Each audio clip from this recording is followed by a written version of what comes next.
अगर आपके पास दो चॉइसेस हो कि या तो आप 1 तारीख को 1 करोड़ रुपए ले लें किसी महीने की, या फिर 1 तारीख को 1 रुपया लें और वो 2 तारीख को 2 रुपए हो जाएंगे, 3 तारीख को 4 रुपए हो जाएंगे, ऐसे हर दिन वो डबल होते जाएंगे, तो आपको क्या लगता है किस तरीके से आपके पास ज्यादा पैसे होंगे? अगर आप 1 करोड़ चुनते हैं तो आप समझदार हैं, पर अगर आपने 1 रुपया चुना और डबल करने वाली स्कीम लगाई तो आप चक्रवृद्धि ब्याज को, एक्सपोनेंशियल ग्रोथ को, कंपाउंड इंटरेस्ट को समझते हैं। क्योंकि अगर ये महीना 28 दिन का हुआ तो वो 1 रुपए बढ़ते बढ़ते 28वें दिन 1 करोड़ 34 लाख हो जाएंगे, और अगर 30 दिन का महीना हुआ तो वो 5 करोड़ 36 लाख तक पहुंच जाएगी अमाउंट। 1 रुपए से इतनी बड़ी अमाउंट कैसे बन गई, ये समझ नहीं आता आम इंसान को। हम कंपाउंड इंटरेस्ट को, चक्रवृद्धि ब्याज को समझ नहीं पाते कि कैसे पैसा एक्सपोनेंशियली ग्रो करता है, और इसमें हमारी गलती नहीं है, हमें सिखाया ही नहीं जाता। एल्बर्ट आइंस्टाइन, जो इस दुनिया के सबसे समझदार व्यक्तियों में से एक थे, उन्होंने कहा था कि कंपाउंड इंटरेस्ट दुनिया का 8वां अजूबा है। जो इसे समझता है वो कमाता है, जो इसे नहीं समझता वो भरता है। एक रिसर्च हुई थी जिसमें पाया गया कि 95%, 95% से ज्यादा लोग कंपाउंड इंटरेस्ट को समझ नहीं पाते। आज के इस वीडियो में हम सीखना चाहते हैं कि कैसे अमीर लोग पैसे से पैसा बनाते हैं, कैसे उनका पैसा दिन दुगनी रात चौगनी तरक्की करता है। ये हमें पता चलेगा फर्क समझ के सिंपल इंटरेस्ट और कंपाउंड इंटरेस्ट में।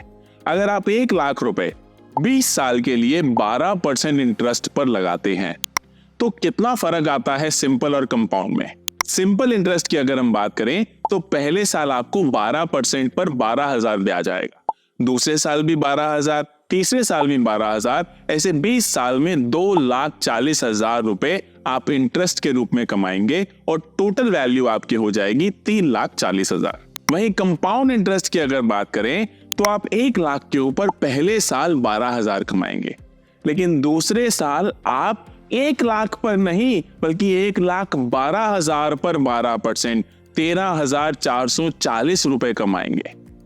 ऐसे ही हर बार आप अपने ब्याज पर भी ब्याज कमाएंगे और ये अमाउंट 20 साल बाद बढ़कर 9,64,000 तक पहुंच जाएगी। करीब करीब 6.25 लाख रुपए का फर्क है सिंपल इंटरेस्ट और कंपाउंड इंटरेस्ट। अब जब हम समझते हैं कि कंपाउंड इंटरेस्ट हमारे लिए बहुत काम की चीज है, तो कैसे हम अपने और अपने परिवार के लिए इसका इस्तेमाल करके बहुत बड़ी अमाउंट इकट्ठी कर सकते हैं।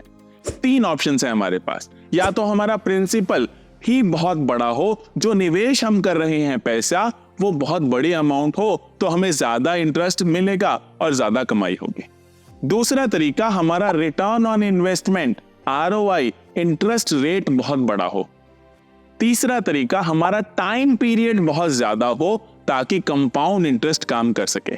प्रिंसिपल अगर ज्यादा होता पहले ही तो इतना दिमाग लगाने की जरूरत ही नहीं पड़ती। ज्यादा रिटर्न ऑन इन्वेस्टमेंट कमाने के लिए हम लालच में आकर कभी कभी ऐसी जगह पैसे लगा देते हैं जहां रिटर्न छोड़ो हमें घाटा हो जाता है।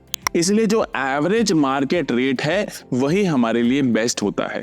तो तीसरा ही तरीका बचा, जो कि वॉरेन बफे का, राकेश झुनझुनवाला का तरीका है कि या तो आप बहुत जल्दी शुरू करो और या फिर आप बहुत लंबे समय तक मार्केट में बने रहो। वॉरेन बफे ने भी अपना ज्यादातर पैसा पिछले कुछ सालों में ही कमाया है, जबकि वो शुरू हो गए थे बहुत छोटी उम्र में निवेश करने। जैसे कहते हैं ना कि पेड़ लगाने का सबसे सही समय 20 साल पहले था और दूसरा सही समय अभी है। बिल्कुल वैसे ही निवेश शुरू करने का सही समय बहुत पहले था, लेकिन दूसरा सही समय अभी है।